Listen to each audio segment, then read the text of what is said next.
And welcome back, everyone, to Who Would Win. Today's Who Would Win comes from us from Alice, who asked the question that we all always have on our mind. Who wins in a four-way fight? Godzilla, Kong, Gamera, or Ultraman? Uh, 3 out of 4 of these guys are guardians of the planet on some level, although Godzilla's varied over the years. Fight major kaijus. Size-wise, Godzilla and his largest interpretation is the largest one. In terms of speed, that's a bit more difficult to kind of pin down. Gamera, I think, probably is the fastest one. Godzilla, Gamera, and Ultraman both have energy-based attacks. Ultraman uses, I believe it's called spacium energy. This energy can usually be used to annihilate an opponent, being about like 500,000 degrees, whatever. So usually it can annihilate an opponent. Ultraman is also humanoid and moves like a humanoid, so he's probably got the agility advantage and mobility advantage. Godzilla can tank the meteorites, a black hole to the face. Man, may generate a black hole, but a black hole to the face, absolute zero. Gamera can survive in space. Kong is physically powerful, arguably the most intelligent apart from maybe Ultraman. But let's just get into it right here, right now. Oh, and as Ultraman is generally immune to most forms of energy attacks. And I'll tell you right now who it's not. It's not Kong. Kong is straight out the weakest one on this team, or on this roster, unfortunately. This is just due to the fact that he is, for all intent and purposes, just a physical threat. Like, yes, in the original Godzilla vs. Kong, he was able to conduct lightning, but that really that's not canon to anything, unfortunately. Like in any shape or form. Like every other version of Kong can't do that, whereas every other version of these other characters usually carry traits over from the previous ones. Even if I can posit him and allow him to have a lightning-based ability, he only got that by being struck by lightning. So that's such a circumstantial ability, I can't justify it. Even if I give him, say, the axe he had in Godzilla vs. Kong, or whatnot. Again, it's a four-way fight. And Kong still lost his fight with Godzilla, so chances are he'd still lose his fight with Godzilla / Gamera / Ultraman again. So unfortunately, yeah, it's just, now granted, he'd still probably be running the field, probably be landing shots, but ultimately he's just going to be the first one down. So then you get into the actual heavy hitters. You get Godzilla, you get Gamera, you get Ultraman. This is where it starts to get a little tougher. Now, in terms of what these guys can each take in terms of damage, Gamera, I think, falls in the weakest category. We know he survived was it a meteor, or I'm trying to remember when Death Battle did this. This was years ago. He survived either a meteor or, no, he survived a bomb. That's right, he survived a bomb. Granted, he was immensely damaged at that point, but he survived a bomb. Whereas Godzilla, we know, can take nukes, a meteor to the face, a black hole. It was survived basically an absolute zero cannon in his face. So, and has gone to hell if we're compositing. And just, it's come back from it. It can even survive in the vacuum of space. Godzilla, I think, is probably the tankiest one of the group. Ultraman might be more tanky in terms of energy resistance, because he just generally resists energy. Like, there's very few forms of energy that would hurt him. And that, unfortunately, is going to be Gamera's big weakness here, is that Gamera's main attack is a plasma-based attack from its mouth, as well as, absorbing mana to enhance its physicality, fly around, all that. So, he does have probably the best battlefield control with his flight, but it's just irrelevant in this fight because the other two have better durability, will take more hits, and eventually Gamera's probably going to go down. He can't take the level of damage that Godzilla or Shin Ultraman, or I keep saying Shin Ultraman, that's just the version of Ultraman can throw out of them. So between energy absorption on Ultraman's part, which is really the only form of attack that Gamera has, uh, and just the tankiness of Godzilla, Gamera will probably be the next one to go down. So it comes down to Godzilla versus Shin. I keep saying Shin. Godzilla versus Ultraman, and this is where it gets trickier. Now, in terms of size, again, if we look at the largest version of Godzilla, which I believe is Godzilla Earth, that guy is nearly 1,000 feet tall. So he is certainly larger than Ultraman by a large margin, if I'm not mistaken. In fact, let me get Ultraman's height real quick here. I'm sure it's varied over the years, but let's just get an average height. Ultraman height. Nope. Ultraman. Boop. Height.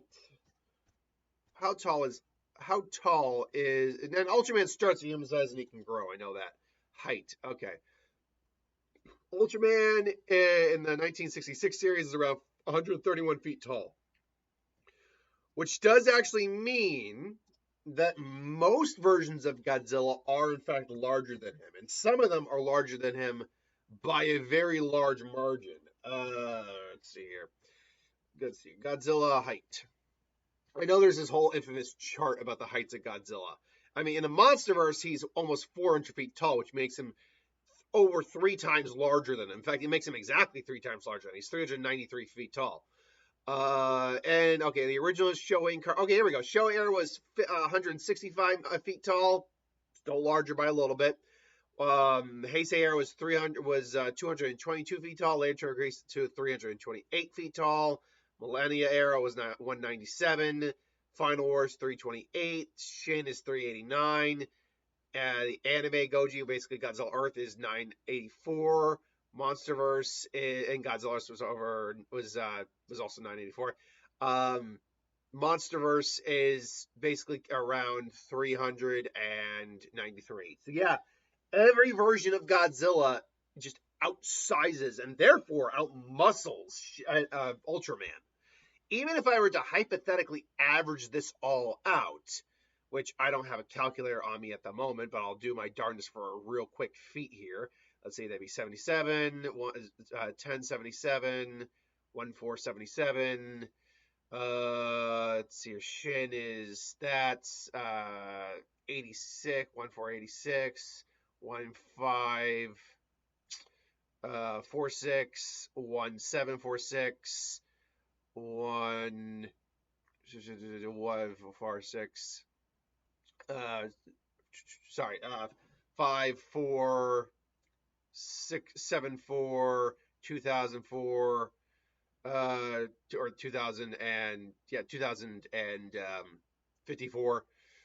Oh, then let's see here. It's 2234, 2034, 96.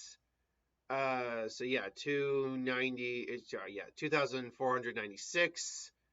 And then 2101, 2666 or 61 divided by 1, 2, 3, 4, 5, 6, 7 different Godzillas. That is roughly speaking over. It's it is almost it's over 300 feet tall. That's all I need.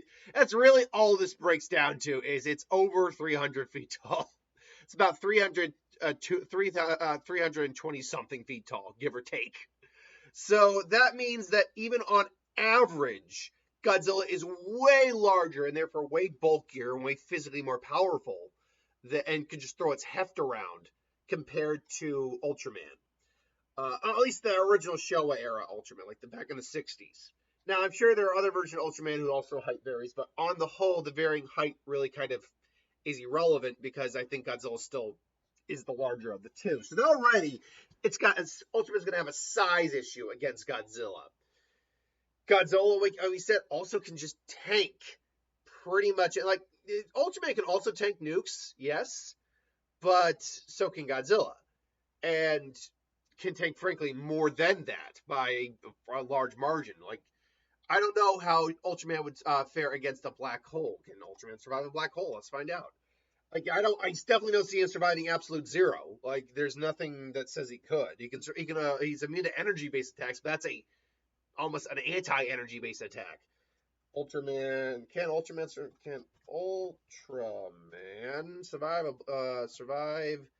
uh survive a black hole? A black hole. Let's find that out real quick if that's a thing.